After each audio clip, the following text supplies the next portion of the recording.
Midnight Lands is a Morin Academy podcast about the past, present, and future of Catholicism.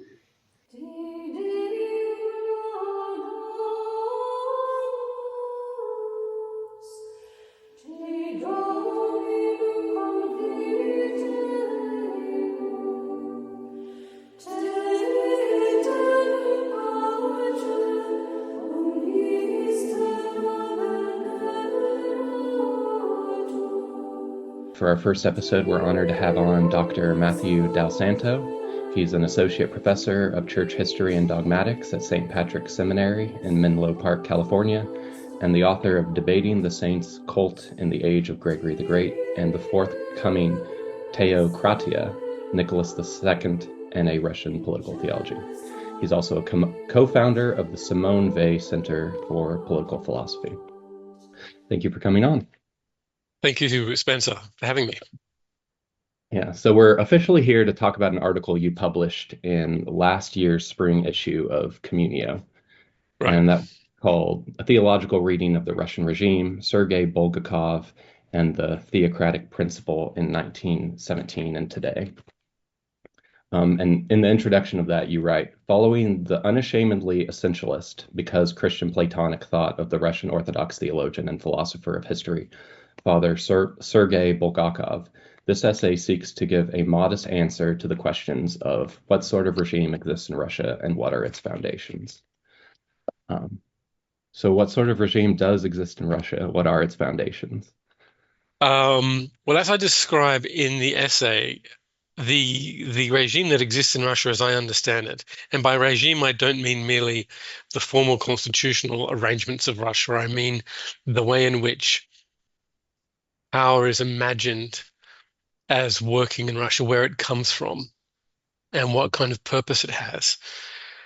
The regime that the cultural regime of politics that I understand exists in Russia is what I would call sub-theocratic, or both sub and post-theocratic at the same time. And by that I mean that Russian culture seems to remain deeply aware and impressed with the sense that political power, the act of ruling, is a participation in what in Eastern Orthodox theology would be described as a divine energy or a divine activity.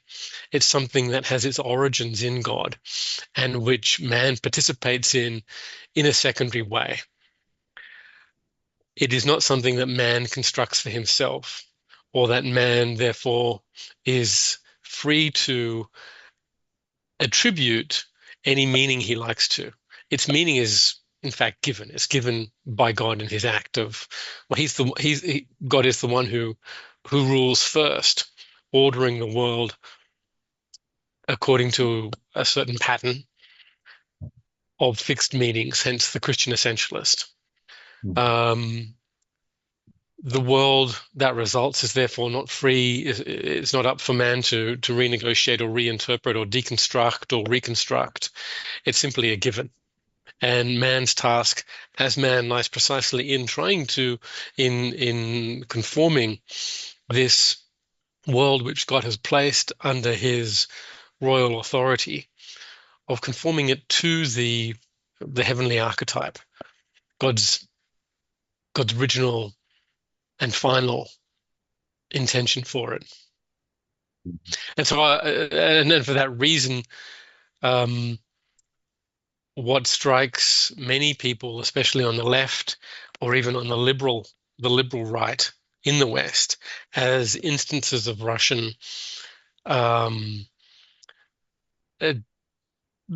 authoritarianism, or worse, a kind of proto-fascist dictatorship, is on one level, I think theologically speaking, actually an expression of this sense of the world's fixedness, that the world is not man's to recreate according to his own free will. And that there is therefore also a theological difference and a theological background to the inability of Russia and the West really to understand each other on the political plane. Mhm.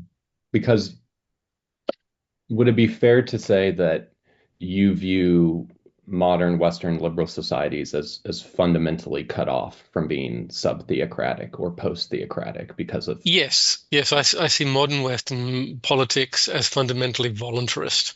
It's rooted in the will, a will that is entirely sovereign and free.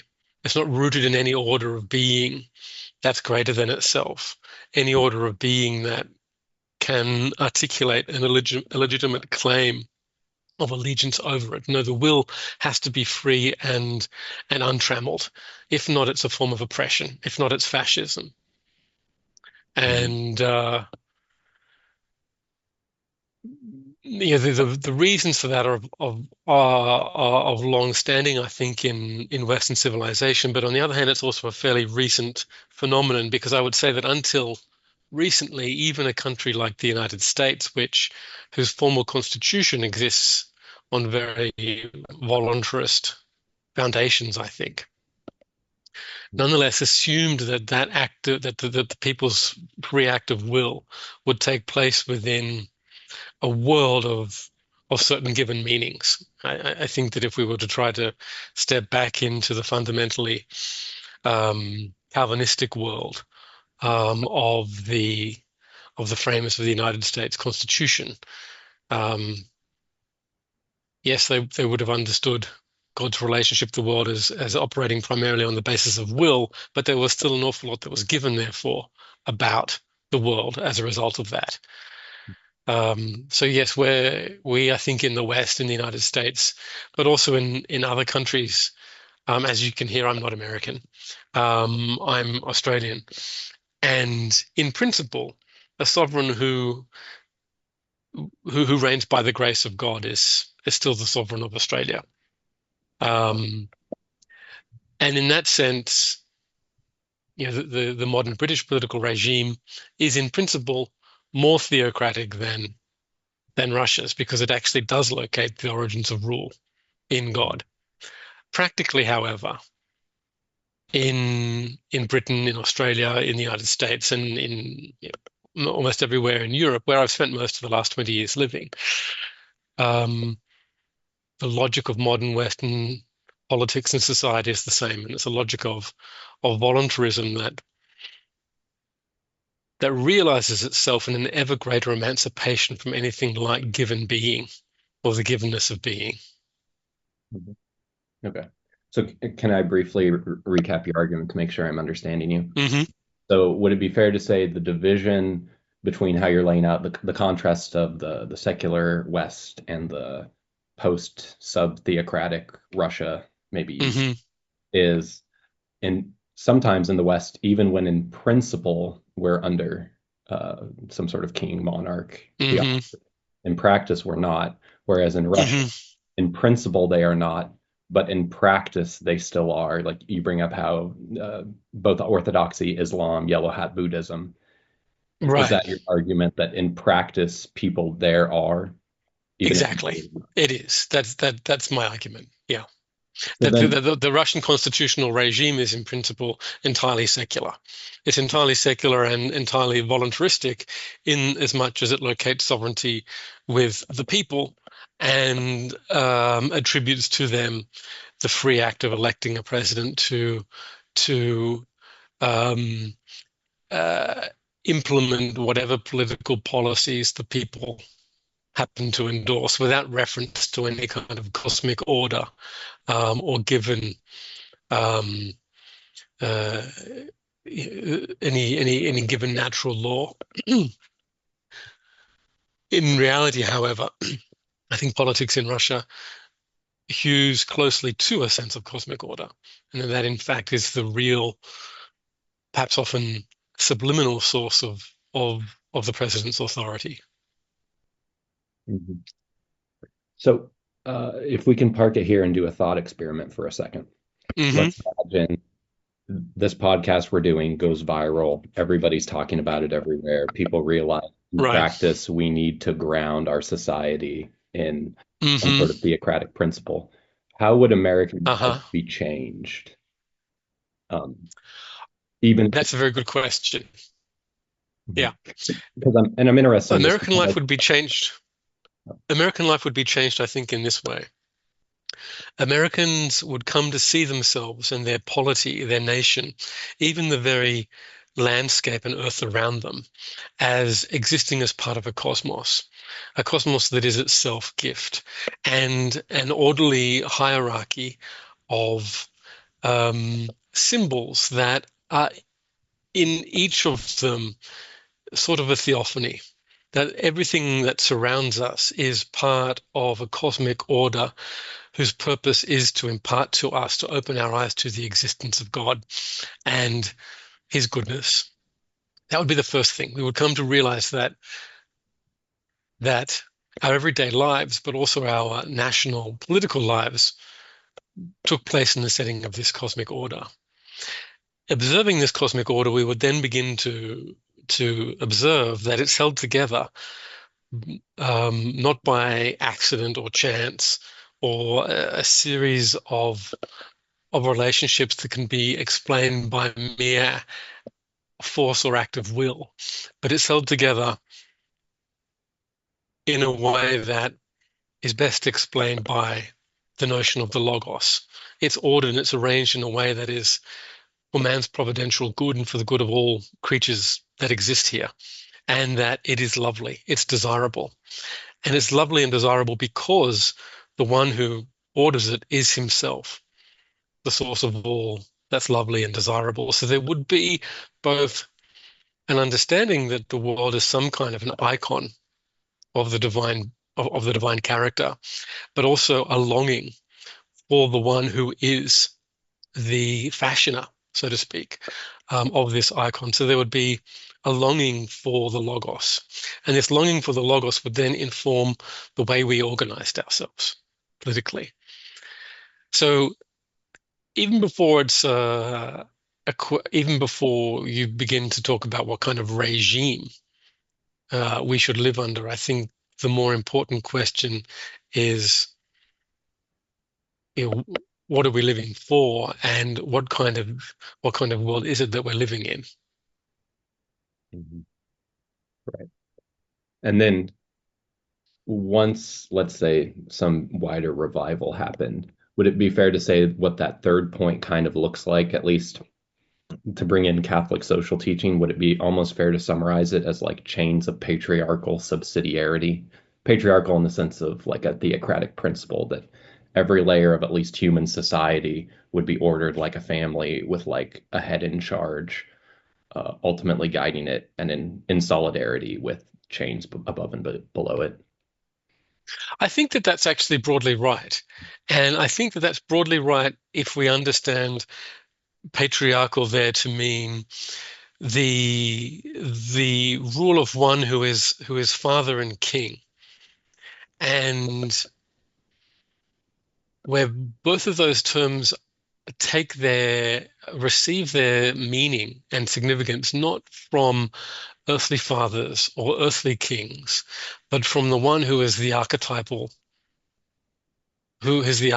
both of those things, and of whom earthly fathers and earthly kings are only inadequate reflections. So yes, if we began to translate that vision, so to speak, that cosmic vision into a social order, it would be hierarchically arranged, yes, and it'd be hierarchically arranged under the authority of figures who were capable of imaging God's own character as Father and King. Mhm. Right. And then put another way, this is adjacent to Auguste del Noce's contention that power is different than authority, and and they would have genuine authority and therefore be able to be loved, right?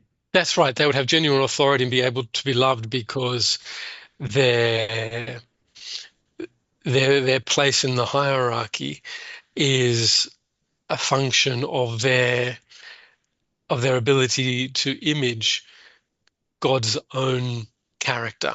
And it's the loveliness of God's own character, which is then manifest in their own image of that character, that makes people ideally wish to submit to their authority without coercion being necessary.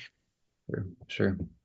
Right, and part of why this is so interesting to me is I've been on this both converting to Catholicism journey, but also part of that has been in the last few years, especially kind of despairing of liberal democracy being able to furnish solutions that in any fundamental way solve the problems of American society.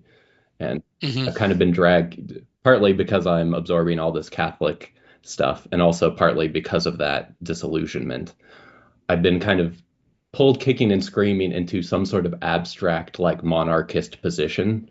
In Hmm. American context, I realize is kind of farcical because you're in this position of like, what does it mean to be a monarch? Or like, what would Hmm. it mean to want a monarch when you're not in Russia where there was a Hmm. czar, or Hmm. can't be a Carlist, or Hmm. like a purely potential polity I would like to Hmm. belong, I guess. But nevertheless, I've had my own kind of experience, like you talk about um, Sergei Bulgakov having. Hmm. That's where it spoke to me, this section. I'll read it real quick.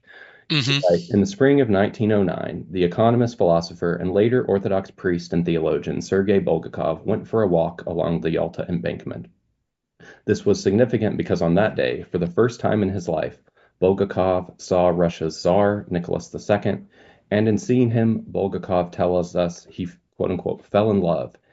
It was an apocalypse, an epiphany, or revelation that caught Bulgakov completely by surprise. Only now, in this encounter from a distance with Nicholas II on the Alta embankment, did Bulgakov believe he understood how Russia's prevailing political order, Tsarism, cohered rather than conflicted with its religion. As he himself put it, by some inward act of understanding, the strength of which orthodoxy gave me, he recalled, my attitude toward the Tsar's authority changed. I became, in the full meaning of the word, a Tsarist. I realized that in its essence, Tsarist authority is the highest kind of authority, and that this is not on account of its own name, but on account of God's. So I guess that speaks to me. How does that speak to you? How does that fit in, like, with your study, with your Catholicism? Well, one day I would like to hear your description of your own sort of experience on the outer embankment. Um, it's funny, maybe everybody of a certain kind of maybe a certain kind of person at a certain point in their conversion towards God have had a similar experience. I mean, I am very aware of having had one myself as a child and I don't want to sort of trivialize the conversation at this point, but um, I can remember very clearly having one when I was probably about 12 years old. And I went just out of, because this is the kind of thing children do, I just went fossicking through my grandparents' garage in suburban Australia. And I came across this box of newspaper clippings that my grandmother had put aside from the coronation, Queen Elizabeth II's coronation in 1953. And I mean, it was an entire box full. It was a lot of newspaper clippings. She'd really got into this. And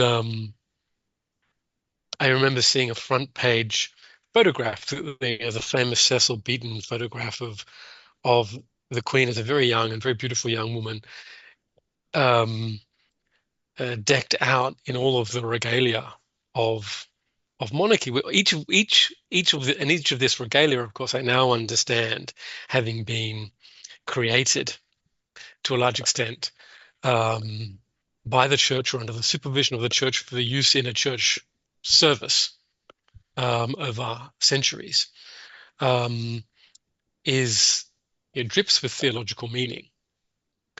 And seeing this young woman decked in these symbols, I sort of, for the first instance, I think, understood that the world that I was living in, even the very sort of banal world of suburban Australia in the 1980s, was caught up in something much more magnificent, that there was a cosmic order, a glorious and a splendid cosmic order that radiated light towards us, that would realize itself even in the, as I said, the fairly banal boundaries, limitations of my own little corner of the world. And although I had already been, subject to Sunday school and various things up to that point in time, I think it was actually that picture that made me understand that God was real. And and I'm almost here lost the exact terms of your question, but um, something of the rest of my journey, so to speak, as a Christian, and in moving from the branch of Protestantism in which I was raised into the Catholic Church, and now, of course, teaching future theology to future Catholic priests, has been about trying to recover as completely as possible that, I think, fundamentally sacramental vision of the world that was first revealed to me in that moment. Sure. Yeah, and I think where, at the very least, where it sounds like our intellectual journeys merge is part of what it means to come out of Protestantism is to rediscover a sacramental, at least church, if not total worldview. Right, right.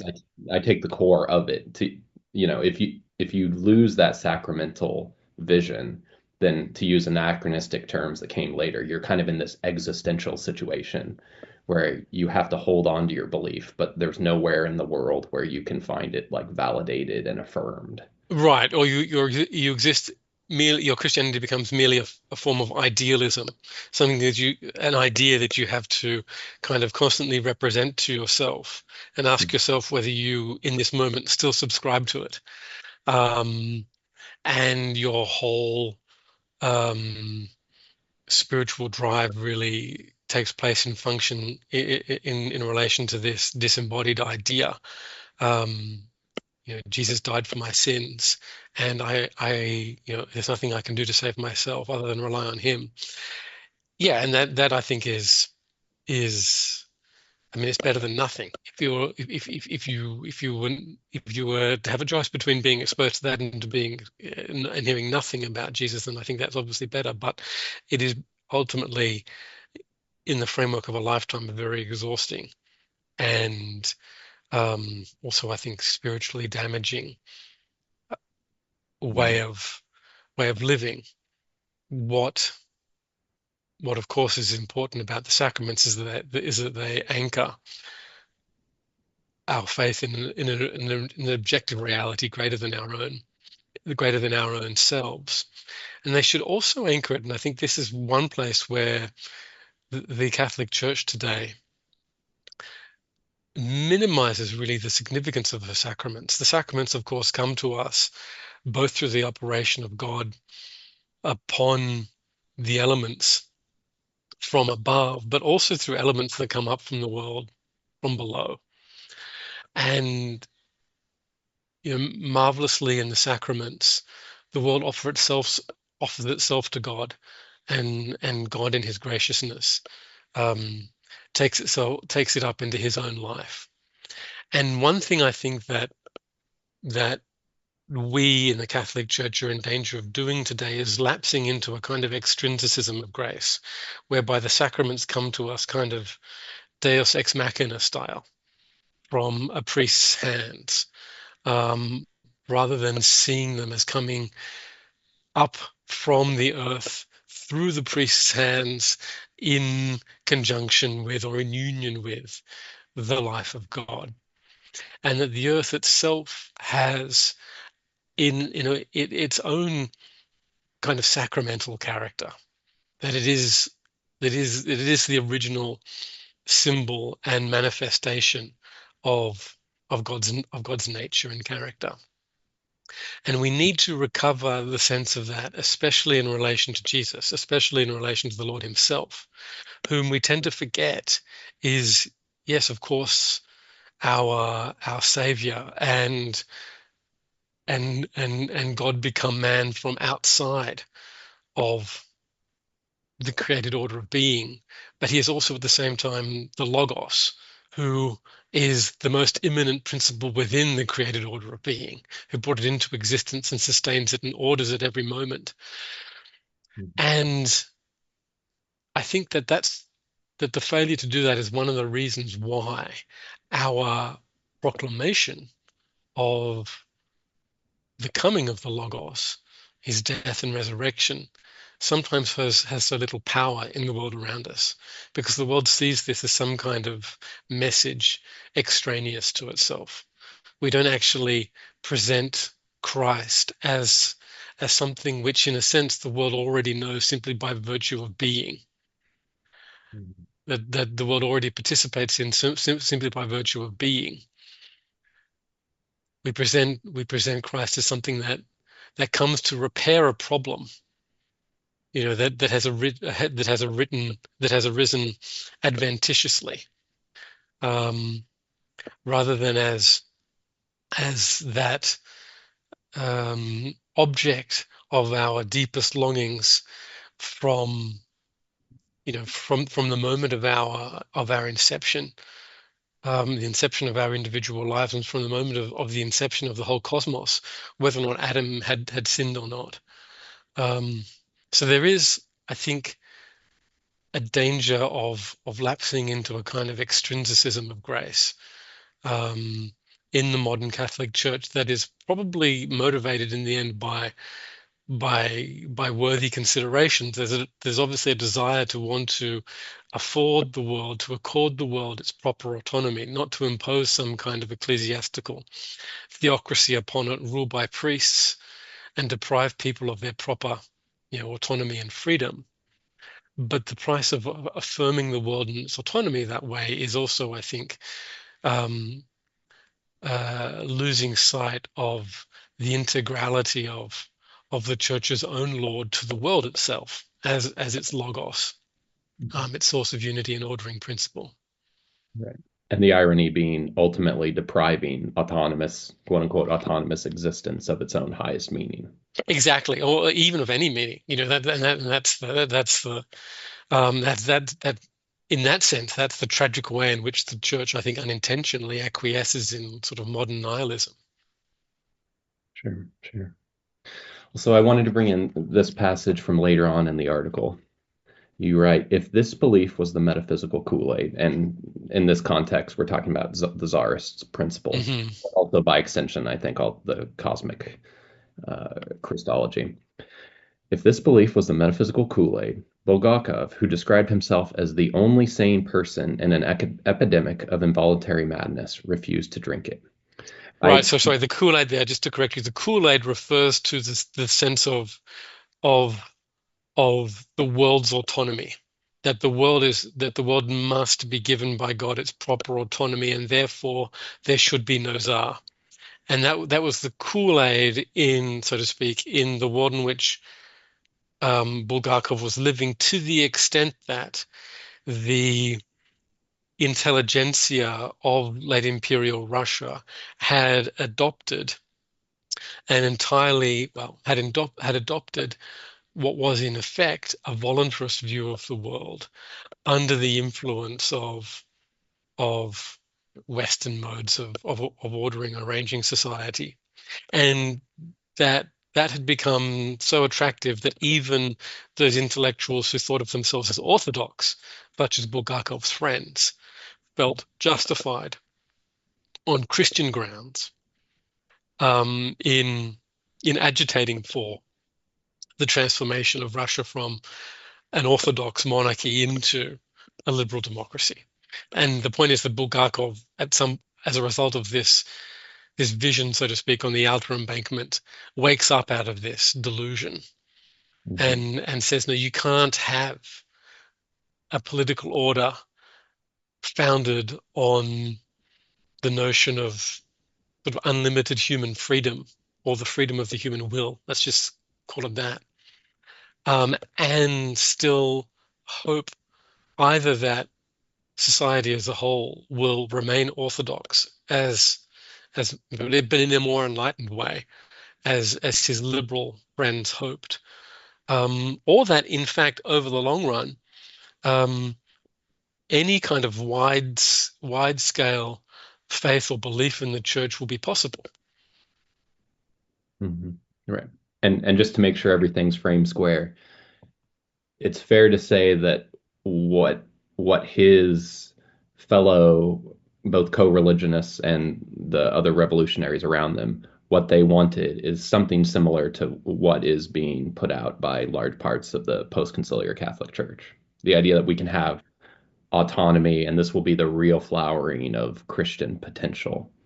Yes, it'd be what you would, yeah, it would be in the immediate setting. What they wanted was a kind of British style parliamentary democracy, or in its more conservative modes, or a French style republican Mhm. um, system in its more radical modes. But yes, a system that would affirm the the more or less complete autonomy of the political system from any kind of theological claim, except on the level of the individual conscience. And only on the level of the individual conscience would theological claims articulated by the church, or um, the scriptures, or traditional, or however you want to put it, um, uh, only on the level of the individual conscience could and should those claims be given any reality. Mhm. And I think that, yes, that would describe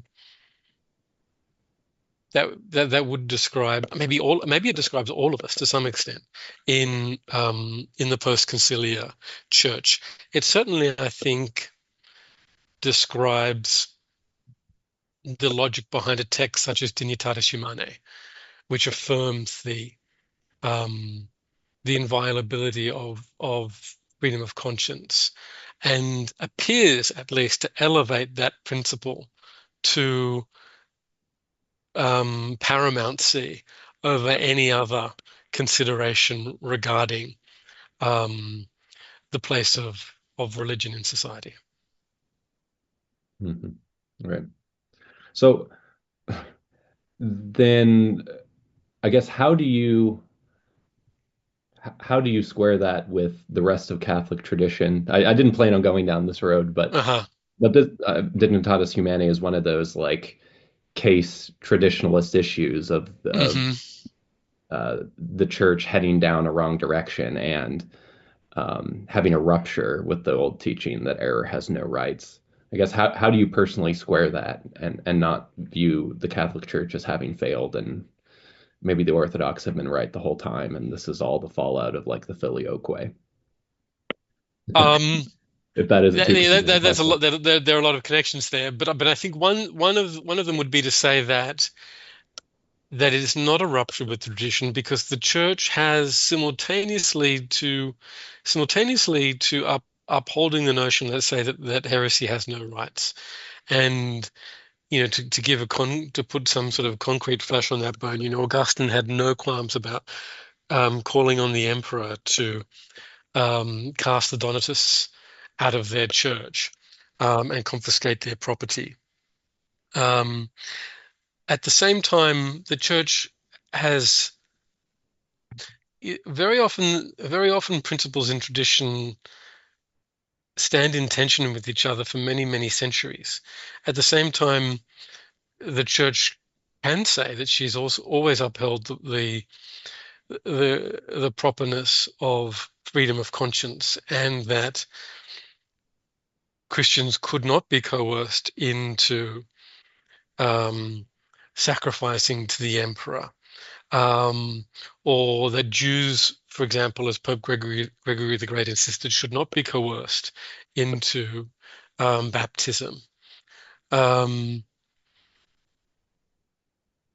what I think happens with Dignitatis Humanae is that something of the tension is resolved too much in favor of or too unilaterally in favor of one side of the proposition, whereby a proper defense of freedom of conscience comes, as I said, to assume absolute paramountcy over other principles, such as the obligation of of the state or of the political community to render um, right worship to God, that there is also a political dimension, political in the sense of something that we do together as a polis, not merely as individuals.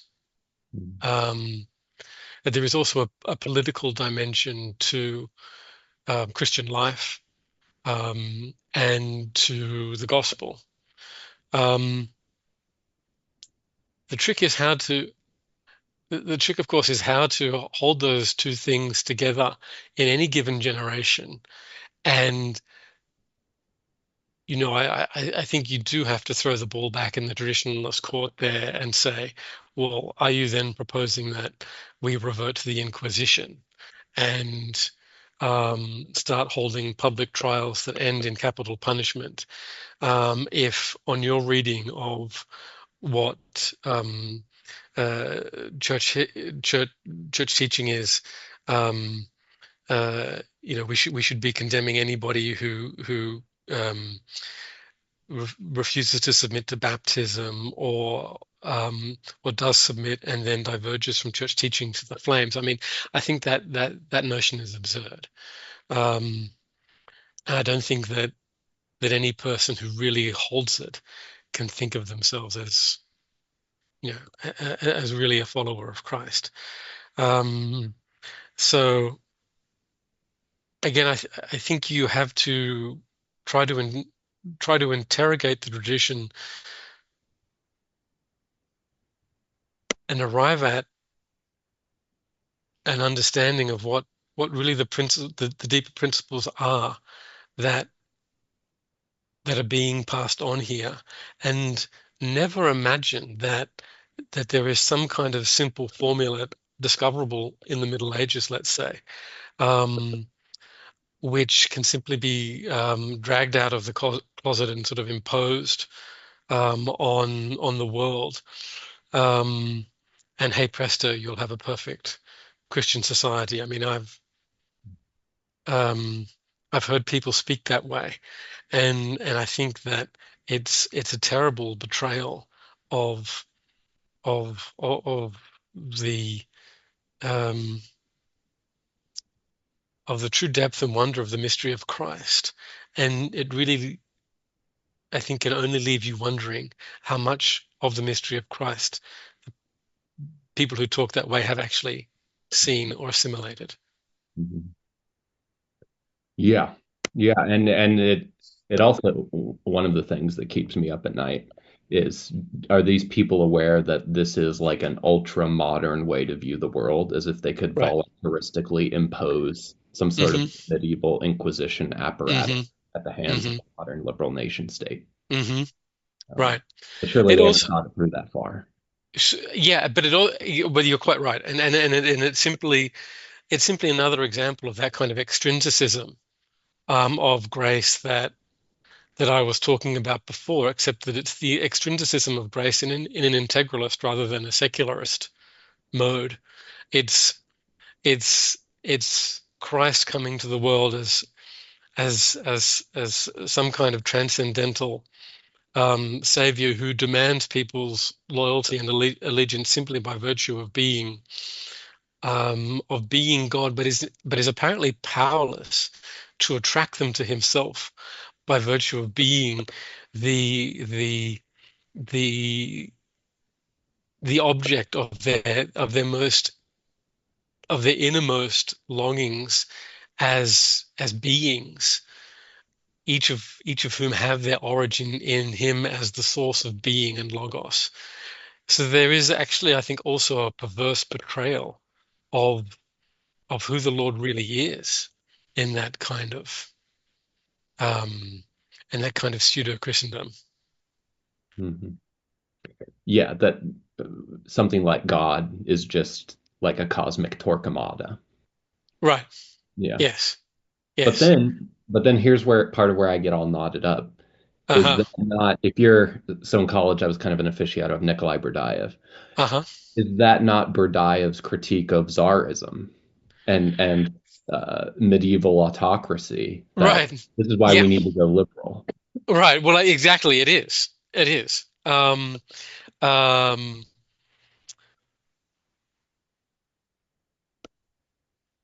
In a way, that's exactly right. It is, and the question then becomes, how then do we how then do we hold both of these two things, and by that I mean both um, the duty of allegiance that we owe to cosmic order and um, the duty of allegiance, which we also, in a sense, owe to the freedom with which that God has given us, um, both to adhere to and not to adhere to this cosmic order. Both order and freedom have to be held together, in other words. Um, and the conundrum is how to do that, in a concrete historical world, in a concrete politics. I think that in I think that there are a couple of things here. I think that in the world in which, let's say, Constantine, or the later Christian emperors, um, Charlemagne, that the world in which that the world that they inhabited, one thing that distinguishes it, I think, is the fact that their world was the world that had, for several centuries, since the time of the pharaohs and the Persian kings and the Greek philosophers, cultivated a desire for the Logos, for the heavenly King, um, so that when he came, it was the natural response of that world to order itself under the authority of the one whom everybody already agreed was that cosmic king's earthly image, and representative. That was so. In other words, the submission to order there was was a submission freely given. The problem we have is that we too, let's say you and I, as Catholics and Christians of a particular kind, we too would freely pledge our allegiance to to this cosmic order and to one who could plausibly present himself as as as the instrument for realizing it among us. We would do that freely, but our compatriots don't. They wouldn't do that freely. And that means that leaves us in a difficult problem, because on the one hand, the claims of that order are no less true or diminished. The claims of that order over us and its attractive pull in our eyes is not diminished by the fact that our compatriots don't acknowledge its existence or see its loveliness. And yet, were we to try to impose Torquemada style, but even he lived in a society that was um, overwhelmingly Catholic. Were we to impose this Inquisition style on our compatriots, we would also be betraying the very one um, whose order we were proposing to establish, because he would no longer be lovely in their eyes. He would be merely a source of oppression. He would be a tyrant. And so the order, both the claims of the order and of the order itself, and the rights of freedom have to be studiously maintained. And so I think what we're left with today as a church, and particularly Catholics and Christians of a particular kind, our calling is, I think, very much to play the long game and cultivate in our compatriots a longing for the Logos. Most of them would have no idea what that term refers to. But you can't desire the order, the good order, and all of the goods that come from the good order that the Logos imparts without having heard of him. And at that point, we're sort of we live in a world that's much less available for the gospel, even in St. Paul's. St. Paul could go to the Areopagus and, in effect, preach the Logos and be understood. They could have something in common. The apologists, St. Justin and the other apologists, were very much aware of that, very much believed that the Logos of ancient of Greek and Hellenistic philosophy, the Logos whose image the emperor in principle was the same Logos as the church's Logos. Only the church had received this Logos in its fullness, while the philosophers had glimpsed it. We're in a much we're much further to anything like a Christian social order or a Christian empire than the apologists of the first or the second century were, because the people we live among have no longing for the Logos. They have no idea, no notion of what the Logos is. And so our first task is to manifest that Logos and cultivate a desire for him. That means talking about him. That means preaching about the Logos to our homilies on a Sunday morning. That means as a church, understanding that our worship is also, as Benedict the 16th put it in his beautiful book on the liturgy, ours is a logical worship. It is the worship of the Logos. I'm absolutely certain that he had St. Justin in mind there, whose description of the Eucharist, of the early Christian Eucharist, seems to me to be completely intended to manifest to the pagans that the Christian religion is the fulfillment of ancient philosophy, precisely to the extent that in the Christian sacraments, the Logos becomes directly communicable, even to the least educated.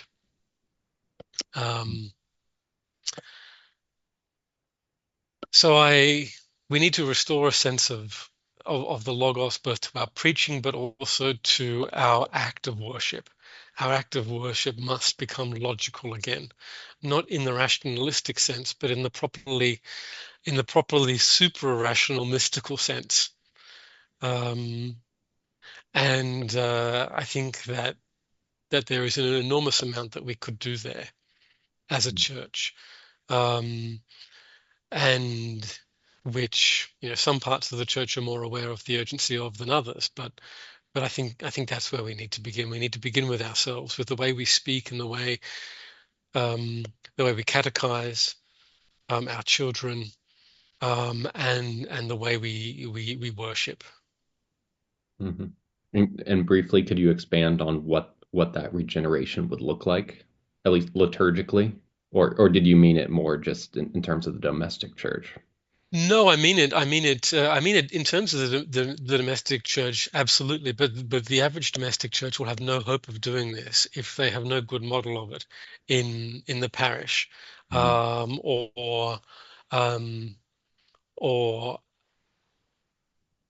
in their bishop and his and his Eucharistic offering and celebration. So no, I do mean by that. I do. I mean, I think that it is more or less indisputable that a certain secularization of the manner of celebrating the Eucharist took place and was propagated in the church as a result of the liturgical reform. And by that, I don't mean the the the form of the Novus Ordo itself as a rite, but I mean the way in which um, we've come to celebrate it. I think abandoning the use of Latin almost absolutely, which is not the intention of the council documents themselves. If you go and read Sacrosanctum Concilium, you'll see that it says very clearly that Latin is supposed to remain the normative liturgical language of the church, and yet um, that's almost nowhere the case. Um, it doesn't mean that every mass celebrated needs to be celebrated in Latin, but there should be, I think, a certain a certain a certain a certain retention of the use of Latin. As Benedict again sets out in Spirit of the Liturgy, precisely because Latin is not merely a language of everyday communication, but a sacred language, a language that um, connects us to a cosmic realm that transcends the mundane one in which we exist before we arrive at Mass. Properly speaking, of course, even the mundane world that we exist in, as I mentioned before, is simply by virtue of being also a sacramental reality. The original order of sacraments are all the natural things around us that, as St. Maximus the Confessor or Dionysius the Areopagite would say, in themselves are each their own theophany. But as a result of the fall, it's difficult for us to see that. And the whole purpose of the church's liturgy, the whole purpose of the church building, is to remind us that the cosmos is itself, as Maximus puts it, a church not made by human hands. Um, but we'll miss that if the church merely becomes um, a kind of secularized, the church, her liturgy and her buildings become merely a kind of secularized cosmos. So we need to consciously renew the sense of the cosmic, the sense of the transcendent, the sense of the properly mystical to our worship, both by restoring worship in sacred language where appropriate, by restoring, again, where possible and appropriate, the use of that vast liturgical and that liturgical treasury that the church has inherited from previous generations.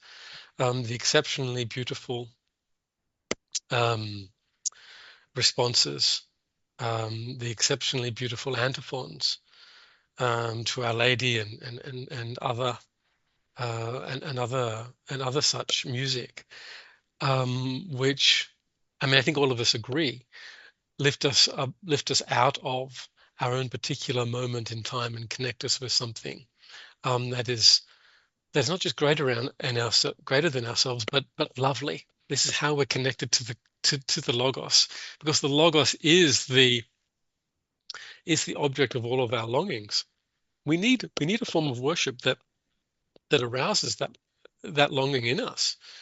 Um, that doesn't entertain us, that doesn't distract us, that doesn't um, amuse us, but truly cultivates a longing for the good and and and serves as an epiphany of the beautiful um, to us. And I think that if we began to worship that way, we would be better able to communicate to a world lost in the absence of meaning what the wonder and the joy of being baptized is. Mhm. Sure. Well, let's switch gears briefly, but I think it definitely relates. So in here you have a citation from Bulgakov wrote almost like a play called At the Feast of the Gods. Right. He tosses off this line about Hmm. Midnight Lands, which I took the podcast name from. But nested on each side of that, he makes the argument that the significance of the fall of Tsarism in 1917 is that he claims basically the dispute between the Latin Christian church and the Eastern Christian church has now been settled because he frames it in terms of it was basically the Pope against the emperors, and he claims that Hmm. was settled, and now the analogous situation that we're in is the catacomb church. Hmm. Um, do you agree with that? And because I guess I feel that kind of echoes with what you were saying about how. Yes and no. I mean, I think Bulgakov's thinking there, I think, is a little bit elusive, and in part of it, I follow him, and in part of it, I think he was being overly optimistic. Um, let me think. I definitely follow him in agreeing that with the events of 1917 and really with the whole of the 20th century and the I mean, I think there's a very strong degree of continuity between Bulgakov and Del Noce on this. The 20th century as a great kind of civilizational apostasy, the an act of secularization, um, in the process of which both Eastern, formerly Eastern Orthodox and Western Catholic or Protestant Christendom threw off, emancipated itself from the claims of God. Um, on that level, yes, there is great um, common ground between us, and I think that in the 20th century, we did see Bulgakov vindicated in that. You know, the mere fact that Paul VI and the Ecumenical Patriarch were able to rescind the personal anathemas that had existed between the Pope and Patriarch since 1054. The great renewal of interest, particularly in um, in Catholic theology, in the Eastern Fathers, um, and also among Eastern theologians in Augustine, etc., and Aquinas. Yes, I mean, on that level, I think Bulgakov stands largely vindicated. On the other, I think he overestimated I think what he might have somewhat naively assumed in those lines, because he does overdraw, I think, the parallelism between the Eastern Emperor and the Pope. I think he could somewhat naively assume, probably out of ignorance, given his location in Russia, that the direction in which the history of the church in the West was tending was towards some complete abolishment of the papal state. And to be fair, in 1917, before Mussolini had signed his concordats with the Pope, that really was legally the situation. Legally speaking, at least in Italian law, there was no papal state left. Um, the sovereignty in Italy belonged wholly with the Italian kingdom. As a result of those concordats, a sovereign papal state was, in fact, recognized as still existing by the Italian kingdom, albeit in extremely geographically limited terms. But Bulgakov's point, nonetheless, remains um, in effect somewhat undermined by by later events because the Western Church, against all the odds, nonetheless did hang on to, in a sense, a form of Christendom. It might only comprise less than a square mile in the heart of Rome, but nonetheless there is still one part of the Earth's surface where an absolute monarch rules by the grace of God um, without the consent um, of of the people that he rules. Um, and that I don't think that's unimportant. In obviously the popes don't think that that's unimportant either, or else that they wouldn't have insisted on the retention of this small particle of the patrimony of St. Peter. Um,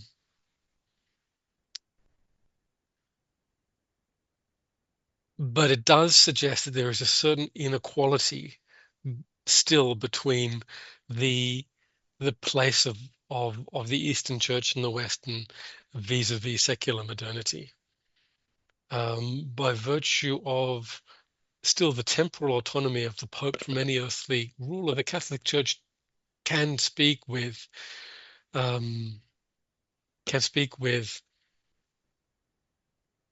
a degree of autonomy from political pressures that I think in the end the Eastern Patriarchs might struggle to do. Um, yeah, I'd probably want to revise um, some part of what I just said because I don't think I quite expressed the idea that's in my mind as well as I might have liked. But there is nonetheless a certain small but significant inequality, I think, between the position of the two churches, even now vis-a-vis the modern regime. Mhm.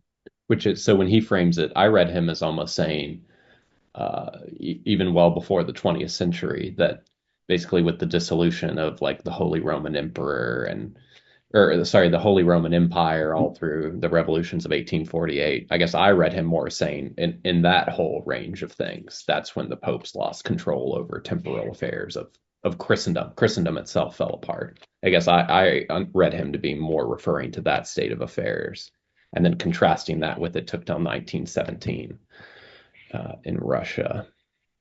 Of course, Yes, with the third Rome and his telling. I think you can read him that way.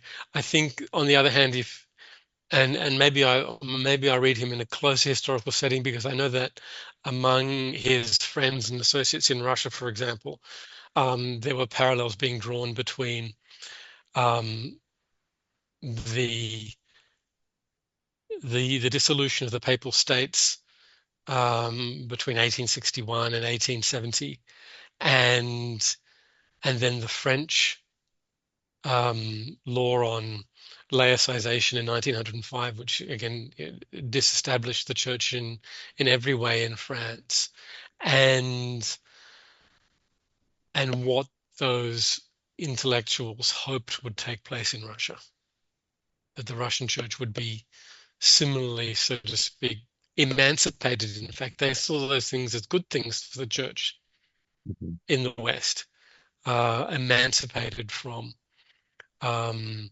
this illegitimate and polluting connection with political order. Mhm. Fair enough. And then, so if we're not going even further afield, while I was preparing for this, I was digging in my library, and I years ago I read the mystical theology Aha, of one of my favorite books. yeah. Okay, good. So I could hear Losky just like scoffing because my understanding is Losky never really liked at least the sophiology stuff. Uh, Right. so at least in at the Feast of the Gods, Bulgakov's Hmm. argument like this was just a political feud the whole time and different conceptions of theocracy, whereas Losky's position is like, no, this is all dogmatically downhill from the Filioque way, and then as that plays out, that's why we have like hesychastic transfiguration Hmm. theology versus stigmata's imitation of Christ, dark night of the soul. Um, Hmm. yeah, I guess where do you stand on those questions? Oh, that's a big question, and I have to be aware that my students might also be listening to me when I give my answer. I mean, well, the way I read Bulgakov there is to say that would be to say that yes, that there was a very important political difference between East and West. Um, that nonetheless, the differences between East and West aren't necessarily reducible to that, and that there are substantial theological differences, but in Bulgakov's mind, they don't nullify. Well, in a sense, they're both those different traditions are both authentic expressions of the gospel at the end of the day. Mhm. Um, with Losky, I think you're right. The dogmatic considerations are much more at the forefront of his mind, but we shouldn't judge Bulgakov either only by one text. Bulgakov, as you may or may not know, was on the verge of becoming a Catholic after the revolution. Um, had some very fruitful interactions with a Polish priest in Crimea, and began, in fact, he tells us, praying for the Pope remembering the Pope, that is, in the Divine Liturgy under his breath as an Orthodox priest. When he then went to try to explore the possibility of a more formal reception into the Catholic Church, he then became aware, in a way I think that would be much closer to Losky's perception, of the difference, of the distinctiveness of the Eastern and Western traditions dogmatically. Nonetheless, you're also right that Losky saw Bulgakov's theology as a kind of quasi-Western philosophization, rationalization of um, of of God in a way that was incompatible with the fundamental Eastern intuition of God's unknowability. And if I were to answer your question any further, I think I would say that I think Losky's perception there is correct, that there is that the two traditions are very distinctive. They differ in quite fundamental ways in the way they approach God and represent God and his knowability. It's fashionable among particularly scholars in my field. So I am a church historian and a patrologist. So I study the church fathers, and that's sort of what I spend my spare time reading the church fathers where I can and writing about them. It's certainly fashionable, I think, among my colleagues, both Catholic and Orthodox, particularly at the sort of more liberal end of the spectrum in Orthodox theology, to minimize those differences and really to consign Losky and his point of view um, to the dustbin as kind of a 20th century anachronism. Um, and I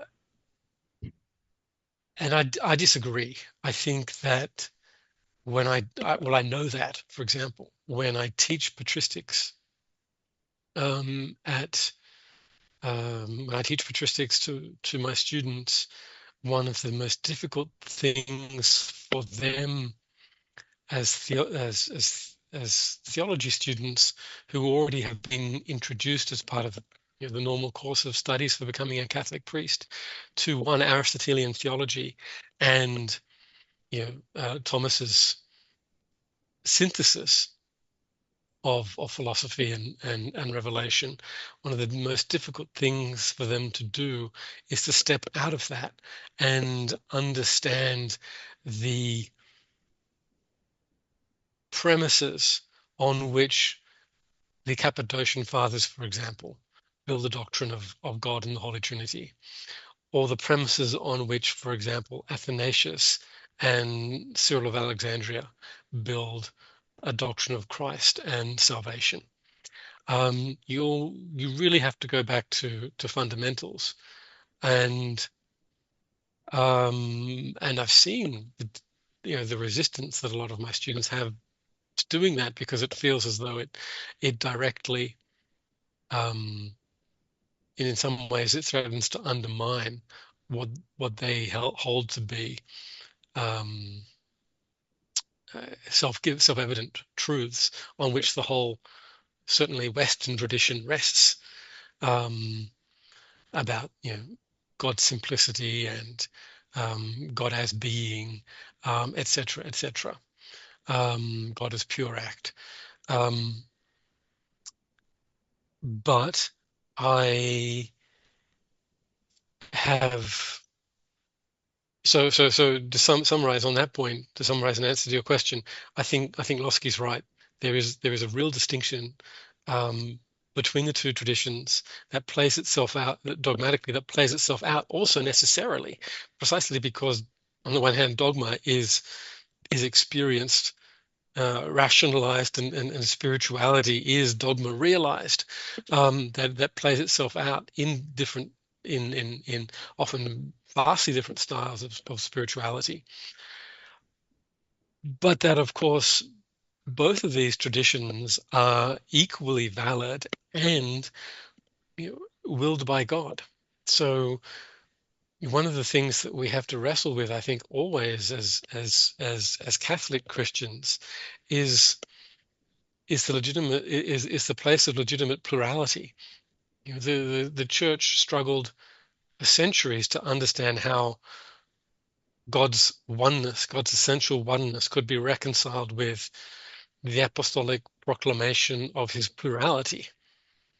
And I think that as a church, trying to live as St. John Paul II puts it through both her lungs, we also have to wrestle with the legitimacy of a plurality of dogmatic formulations and spiritualities, um, as something divinely willed.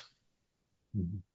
And then by extension, if there's two lungs that have at least somewhat different dogmatic and spiritual realities, does a theocratic principle look different, East versus West? I think it does. I might just make a small but I think important correction to the way you just to the way you framed it.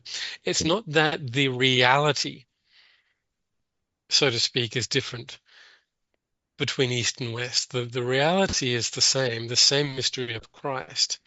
It is rather the way in which that mystery is apprehended and approached, and therefore, and then thereafter, um, dogmatically formulated and realized that's different, but it's the one and the same reality. Sure. Um, does that have a bearing on this question of the theocratic principle, on the question of political theology more broadly? Yes, I think it does. I think it does because, um, and this is where you'll notice that I am actually very much a Loskian. um, One of the things that distinguishes the Eastern doctrine of God from very early on is a perception that God is irreducible to his essence. God is irreducible to his essence, and God is not identical with his attributes. Being irreducible to his essence, we can talk of divine operations or activities or powers or condescensions or energies that that participate, so to speak, in God's being without without um, without being a definition of the essence. Now, Losky represents those energies as Losky, in fact, simply exegeting St. Maximus the Confessor here, um, represents those energies as being the logos wherein um, the all of the principles, the logoi, as Maximus puts it, the archetypes of every created thing exist. And the world is created by the Logos in order to manifest those archetypes, which are themselves uncreated and part of not the divine. They don't belong in the divine essence, but they belong in the divine nature and the energies nonetheless. And the Logos himself, in ordering creation, does this by virtue of his own energy of kingship, his own energy of ruling, his own energy of arranging and disposing, and ordering, providing limits, um, establishing relationships with things that allow them to acquire meaning, um, and reflect, allow the whole to become an image of um, the Logos, as he determines himself in relation to the world. Now, because of that, you can, in an Eastern sense, if you understand, first of all, the act of ruling as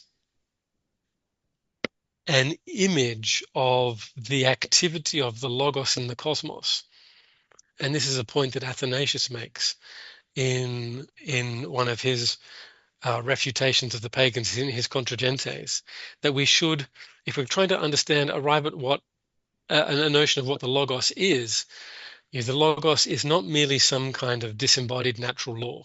The Logos is a person.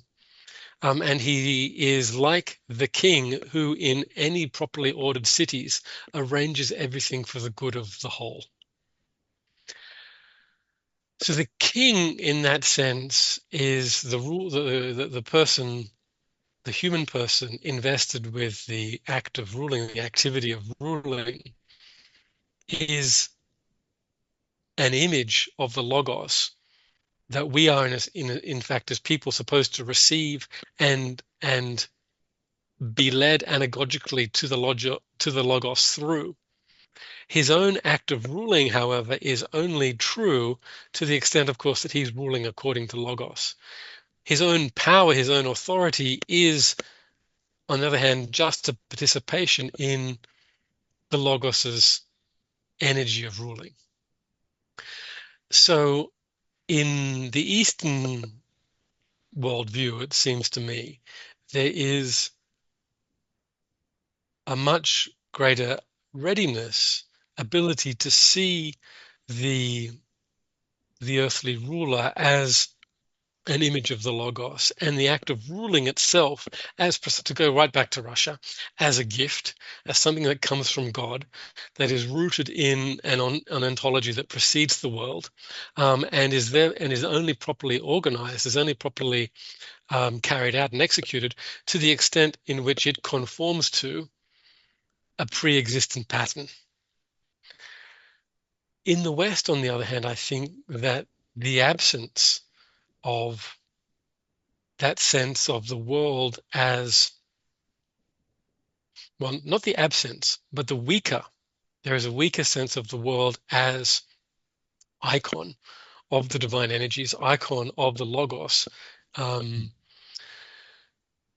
a tendency that I think the historical tendency has been to, in a sense, I hesitate to say it, but almost to secularize the natural law by reducing it to some kind of impersonal series of principles, some series of causes that act almost autonomously. Not Just to interrupt real briefly, would you ground that, like, because genealogically, does that start with St. Thomas, or just for the sake of discussion, we're not talking about just modern Western secular societies. You're talking No, about, we're not. I think it's fair to say that that is true. I think that would be my own working hypothesis. okay, close enough. Yeah. That it is the massive influx of Aristotelian logic and Aristotelian natural philosophy into the Western Church in the 12th and 13th centuries that that uh,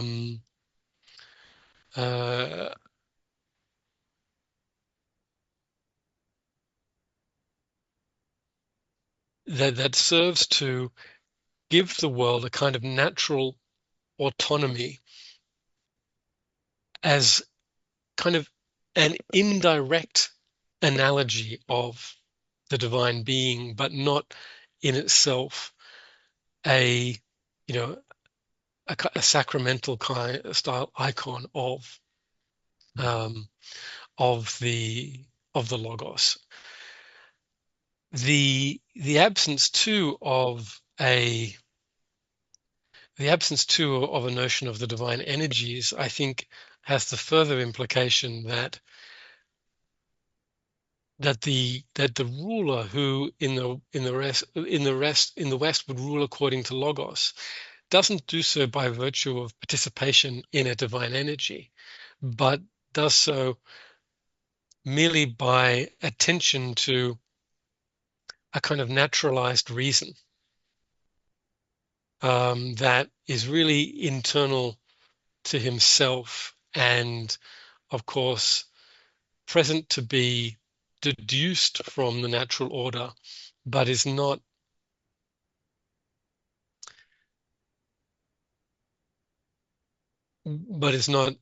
as it were, personally actualized um,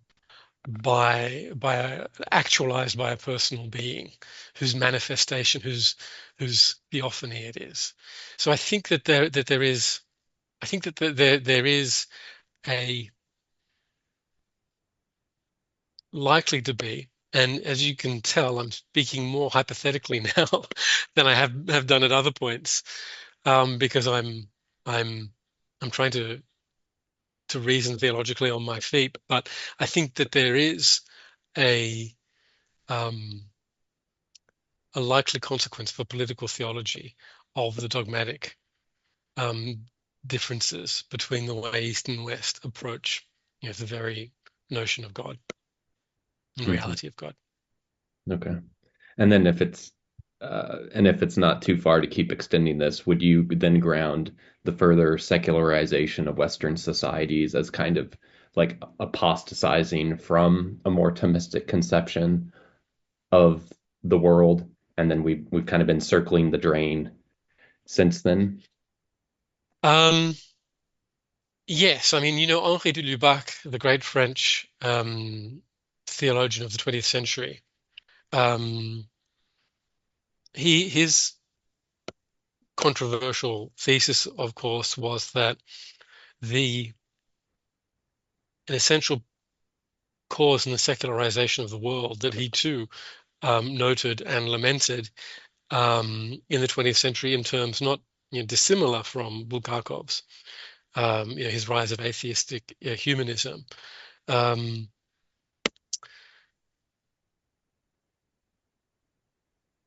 Forgive me if I'm telling you and your listeners something you already know, but he located an important step in the process of secularization, precisely in Thomas's modern interpreters, the Baroque theologians of the late 16th and early 17th centuries, who, in de Lubac's account, took Thomas's account of the world, which was still, notwithstanding the description I've kind of given of it then, still for all that rooted, highly implicitly rooted in a kind of Neoplatonic sense of the world as a theophany, by virtue of the doctrine of the analogy of being, um, taking Thomas's doctrine and producing that kind of um, uh, autonomous, naturalized world that I just described, the natura pura notion, whereby God creates the world as this sort of perfectly autonomous, self-sustaining um, unit that isn't, by virtue of its very being, oriented towards Him or completed in Him, but relies on kind of extraneous, extrinsic injections of grace in order to be saved. Um, So my answer to your question would be yes, but I would also follow de Lubac in um, attributing the some important part of the responsibility for this to Catholic Catholic theology itself. and that in fact that this is one of the things that's too often lost on traditionalist Catholics, or a certain kind of traditionalist Catholic. Perhaps the whole point of the Second Vatican Council was to overcome and retrieve um, a much more organically sacramental understanding of the world, to overcome the implicit or even the explicit secularizing, naturalizing um, consequences of Baroque theology.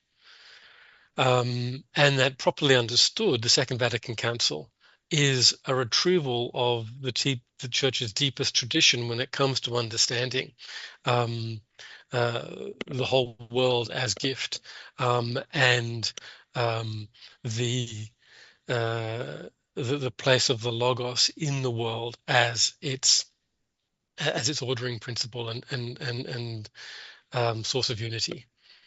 Um, even before the church is, even before the world has come to be in the church, and I think that overcoming that dichotomy and trying to eliminate some kind of extrinsicism of grace is the Second Vatican Council's um, greatest and most important legacy. And you see it in a document like Lumen Gentium.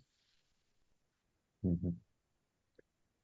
Yeah, and I guess, and maybe this is a good like vision to try and wrap up the podcast with. Part of how I squared becoming a Catholic instead of becoming Orthodox was to kind of view what I was entering into in the post-conciliar church, and at least with some distance away from like the silly season. Was okay. So the church, here's how I view it. Tell me what you think of it. Vatican II functionally, partly by like its pastoral intention and partly because we live in a world of like late capitalism and liberalism, and that exerts this like riptide on everything we do. So it was this kind of hard reset where it was, let's get back to the sources, the tradition, let's reevaluate everything. That's happening by some people. The riptide from liberalism, the modern world. And then what the traditionalists are advocates for is like, well, let's hold on to the tattered vestiges of the Baroque. And Right. there's some validity there. Hmm. And as the Baroque crumbles and we're getting this hard reset and then dominated by main Hmm. society, it's easy to be a partisan for a kind of romanticized past age that had Hmm. weird beauty and allure. Um, I'll let you comment on that to wrap up the podcast. I think that that's broadly right, and I think that that sort of interpretation um, is fairly well established. Um, I think any assessment of the council as history, the history of the council, and the voting patterns of the fathers at the council bears out um, your description there of kind of um, two two parties to the church being united in their opposition to the kind of Baroque status quo, which was an intolerable form of modernism for both of them. One because it was too modern. One because it was too modern for one party to that alliance, but also because it wasn't modern enough to the other party to that alliance, operating together to overthrow, so to speak, uh, the Baroque um, framework um, uh, of the church's theology, and writing then documents that were capable of satisfying the two parties that had cooperated to bring this about, where each party, perhaps naively, without properly understanding the other party's theology, but perhaps also in a more calculated way, hoping that um, once the theological field had been cleared, so to speak, they could win the argument for their own interpretation of, let's say, Lumen Gentium or Gaudium et Spes or Dei Verbum. Um, and the history, therefore, of the church theologically since the council has been that of a civil war between these two factions, um, represented broadly under the banners of, concilium and communio, and identifying with different um, theological heroes, Rana and Skillerbeck, and um, others on one side, and Ratzinger and Balthasar on the other. I think that's broadly right. The question, of course, is that, as Catholics, we're not bereft of guidance magisterially as to the meaning of those texts, and it's very, I think, clearly the teaching of John Paul II and Benedict XVI that um, that are broadly, let's say, um, communio interpretation of the meaning of the Second Vatican Council is the one that the magisterium commends to us, one that is in the deepest that is in continuity with the deepest tradition, as Benedict puts it, um, uh, not in rupture with it, and that any kind of hermeneutic of rupture needs to be excluded when it comes to interpreting the council's texts. And I think that is, that should almost be a given for any person claiming to be claiming to be a Catholic, because that's the way in which the church has always operated. The tradition is continuous because that's what a tradition is. Yeah. So yes, let that suffice as an answer to that question, maybe. Awesome. Well, thank you so much for coming on. Thank you very much, Spencer, for having me. I hope that it was what you were hoping for, and didn't go over too much tired ground. No, no, it's good. It's given me a lot to chew on and lots of, to me, where like reading stuff like this is so frustrating in a way, is like every article can just be pregnant with like references to whole other books. Yeah. And you've done the same, and that's a compliment that there's so much more to think and chew on. So thank you so much. All right. Thank you very much, Spencer. And God bless you too for Evarista.